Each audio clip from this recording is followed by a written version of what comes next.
Friends, मी सायली वराळे makeup artist. तर आज मी तुमच्यासाठी घेऊन आले आहे एक नवीन मेकअप। तर तो जो मेकअप आहे तो आज खूप इंटरेस्टिंग असणार आहे। तर जी माझी क्लायंट आहे तिला मेकअप मध्ये कुठल्याही प्रकारच्या लेन्सेस, लॅश किंवा एचडी किंवा 3D लुक नको होता। तिची एंगेजमेंट होती तरी पण तिला खूप सिंपल आणि साधा मेकअप पाहिजे होता। तर अशा वेळी आपण काय करणार आहे हे ह्या व्हिडिओमध्ये मी तुम्हाला दाखवलेला आहे की हा जो मेकअप आहे तो विदाउट लेन्स, विदाउट लॅश आणि एचडी आणि 3D लुक नाहीये। तो खूप सिंपल मेकअप आहे, तरी पण आपण ब्राइडल मेकअप केलेला आहे। चला तर मग बघूयात आपण हा व्हिडिओ। चला तर मग बघूयात आपण मेकअप। तर सर्वात प्रथम जे आहे ते मी इथे टोनिंग करून घेतलेला आहे, फेस क्लीन केलेला आहे, टोनिंग केलेला आहे आणि इथे मी लावत आहे मॉइश्चरायझर। तर आता विंटर सीझन आहे, विंटर सीझनमध्ये आपल्याला मॉइश्चरायझरची जी क्वांटिटी आहे ती थोडीशी जास्त लावायची आहे। तर अशा पद्धतीने स्किनवर जे आहे ते पूर्ण आपल्याला मॉइश्चरायझर जे आहे ते व्यवस्थित स्मर्ज करून घ्यायचं आहे। मॉइश्चरायझर स्किनमध्ये व्यवस्थित स्मर्ज झाल्यानंतर आपली स्किन जी आहे ते व्यवस्थित हायड्रेट होणार आहे। स्किन हायड्रेट झाल्यानंतर नेक्स्ट प्रोसेस तुम्हाला करायची आहे। तर मी जसं सांगितलं होतं तुम्हाला की मी इथे कुठल्याही प्रकारचा जो मेकअप आहे तो एचडी किंवा 3D लुक घेणार नाही आहे। त्यासाठी जो आय मेकअप आहे तो आय मेकअपसाठी पण मी इथे कुठल्याही प्रकारचा कन्सिलरचा बेस लावणार नाही आहे। मी इथे सिंपल फाउंडेशनचाच बेस करून घेत आहे। हो, तुम्हाला कुठल्याही लायटर कलरचं जे फाउंडेशन आहे त्याचा बेस करून घ्यायचा आहे आय मेकअपसाठी। तर आय मेकअपसाठी पहिला आपला बेस करून झालेला आहे, तो सेट करून झालेला आहे। त्यानंतर आपण एक कुठलाही लाईट शेड घ्यायचा आहे। तर मी इथे जो शेड आहे तो त्यांचा जो कॉस्ट्यूम आहे त्यानुसार घेतलेला आहे। ॲक्च्युली त्यांचे 2 फंक्शन होते। दुसऱ्या सेकंड फंक्शनसाठी पण त्यांची जी साडीचा कलर होता तो वाईन कलर आहे। तर दोन्ही साडीवर जाईल असा कलर मी चूज केलेला आहे आणि तो व्यवस्थित ब्लेंडिंग केलेला आहे। तर तुम्ही पण असंच जर तुम्हाला आय मेकअप चेंज करायचा नसेल, एकच आय मेकअप ठेवायचा असेल तर कॉमन जो कलर असतो तो कलर तुम्ही यूज करू शकता। तर इथे तुम्ही बघू शकता एकदम लायटर शेड आपण वापरलेला आहे आय शॅडोचा आणि क्रीज लाईन डिफाईन केलेली आहे। त्यानंतर मी जे आहे हाफ कट क्रीजमध्ये थोडंसं जे शिमर आहे किंवा आपण ज्याला प्रेस पिगमेंट्स म्हणतो तर असे प्रेस पिगमेंट घेतलेले आहेत आणि ते व्यवस्थित हाफ कट क्रीजमध्येच लावून घेतलेले आहे। तर तुम्ही बघू शकता की जी मध्ये लाईन असते आपल्याला तर ती लाईनसुद्धा ब्लेंड करायची आहे आणि नॅचरल इफेक्ट जो आहे आय शॅडोचा तो द्यायचा आहे। अशा पद्धतीने आय शॅडोसुद्धा आपण सिंपल केलेला आहे। त्यानंतर तुम्हाला लायनर लावायचा आहे। लायनरसाठी इथे मी फॉरएवर 52चा लिक्विड लायनर घेतलेला आहे आणि हे जे लिक्विड लायनर आहे हे तुम्हाला बिलकुल सिंगल लाईन लावायचं आहे बिकॉज ऑफ तुम्ही कुठल्याही प्रकारची लॅश लावणार नाही। ज्यावेळी तुम्ही लॅश लावता त्याच वेळी फक्त तुम्हाला लायनर जे असतं ते थिक लावायचं असतं। तर इथे मला लॅश लावायची नसल्यामुळे जे सिंगल लाईन लायनर असतं तर तेच मी लावत आहे। त्यातले त्यात माझं जी क्लायंट आहे तिचे आईज जे आहेत ते हुडी आईज आहेत।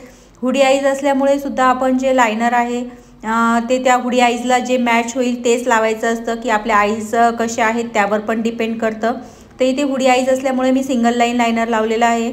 त्यानंतर आपण इथे कन्सिलिंग करून घेणार आहे। कन्सिलरसाठी मी इथे जास्त कन्सिलिंग केलेलं नाही आहे बिकॉज ऑफ खूप मेजर प्रॉब्लेम नव्हते क्लायंटच्या फेसवर। तर थोडंसं आपलं जे मंकी पॅच असेल किंवा अंडर आई असेल तर तिथेच फक्त मी कन्सिलिंग केलेलं आहे। त्यानंतर स्किन टोनपेक्षा 1 टोन लायटर फाउंडेशन मी इथे यूज केलेलं आहे। जे फाउंडेशन आहे ते नार्सचं आहे। नार्सचं फाउंडेशन मी इथे यूज केलं आहे आणि बिलकुल सिंगल लेअरचं फाउंडेशन मी इथे लावणार आहे। तर तुम्ही बघू शकता की इथे जे मी आज मेकअप केलेला आहे तो जो मेकअप आहे तो आपल्याला एकदम लाईट मेकअप हवा आहे। 3D लुक नको आहे, एचडी लुक नको आहे। त्यासाठी मी इथे कुठल्याही प्रकारचं कटिंग किंवा जे आपण कॉन्टरिंग म्हणतो तर ते मी इथे केलेलं नाही आहे।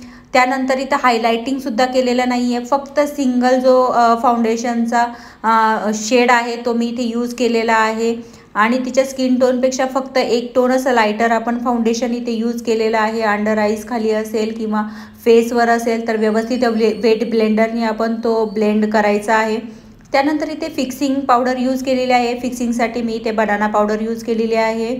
तर बनाना पावडर घेऊन आपण व्यवस्थित जे आहे ते फिक्सिंग करायचं आहे। फाउंडेशनला लॉकिंग द्यायचं आहे आणि फाउंडेशन लॉक झाल्यानंतर आपण पुढची प्रोसेस करणार आहे की अंडर आईज खाली असेल किंवा तुमचा संपूर्ण फेस असेल त्याला व्यवस्थित तुम्हाला बेकिंग करणं इम्पॉर्टंट आहे किंवा बेकिंग करायचं आहे। त्यानंतर इथे आपण आय मॅजिकचं ब्लशर यूज केलेलं आहे. ब्लशरसाठी आपण कॉमन कलर यूज केला आहे, पिंकिश जे ब्लशर आहे तो स्टोन मी यूज केलेला आहे. त्यानंतर आपण इथे काजळ लावून घेत आहे. काजळ जे आहे ते दोन्ही डोळ्यांना फक्त वॉटर लाईनलाच आपण लावलेलं आहे, बाहेर कुठल्याही प्रकारचं काजळ येऊ दिलेलं नाही आहे. त्यानंतर अंडर आईजचा मेकअप करून घ्यायचा आहे. अंडर आईजच्या मेकअपसाठी किंवा काजळ जे आहे त्याला लॉक करतो आपण, त्यासाठी मी ब्राऊन शेडच यूज केलेला आहे. त्यानंतर इथे फेरारुसीचा मस्कारा यूज केलेला आहे. मस्कारा करून आपण व्यवस्थित ज्या आयलॅशेस आहे त्या डिफाईन करायच्या आहेत, की थोडंसं आपली पावडर असते किंवा फाउंडेशन असतं तर लॅशला थोडंसं लागतं आपल्याकडनं, तर त्यासाठी तुम्हाला जे मस्कारा आहे तो यूज करणं खूप इम्पॉर्टंट आहे. त्यानंतर आयब्रो डिफाईन केलेले आहे. आयब्रोसाठी सुद्धा इथे डार्क ब्राऊन कलरच आपण यूज केला आहे, ब्लॅक कलर यूज करायचा नाही आहे. तर थोडासा डुप्लिकेटपणा वाटतो की आपण ब्लॅक कलर यूज केल्यानंतर, त्यासाठी आपण डार्क ब्राऊन कलर यूज करायचा आहे. जेल आयब्रो फिलर यूज केला आहे. त्यानंतर लिपस्टिकचा शेड घेतलेला आहे आपण. लिपस्टिक आपली ऑलमोस्ट कंप्लीट झालेली आहे आणि नंतर फिक्सिंग स्प्रे केलेला आहे आणि तुम्ही बघू शकता हा आपला जो आहे तो फायनल लुक आहे.